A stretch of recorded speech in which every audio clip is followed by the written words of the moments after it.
ઉનાના વાસુજ ગામની પ્રાથમિક શાળાની લોબીમાં પ્રાર્થના કરવા બેસેલા બાળકો માથે છતના પોપડા પડતા 7 જેટલા બાળકોને ગંભીર ઈજાગ્રસ્ત થયા હતા. સામાન્ય ઈજાઓ પહોંચતા 108 મારફતે ઉના સરકારી હોસ્પિટલમાં સારવાર અર્થે ખસેડવામાં આવે છે. ધોરણ 4 અને 5ના બાળકોને પહોંચી ગંભીર ઈજાઓ.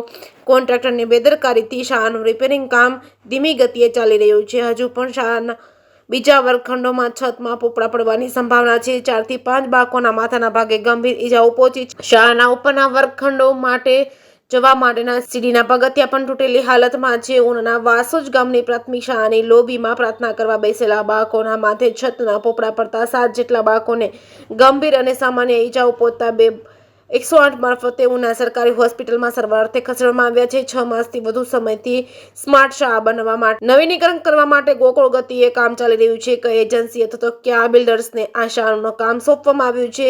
આ જાનહાનિના જવાબદાર કોણ? જે કેસની ગુજરાતી સાથે કાળુ આહિર દેવ.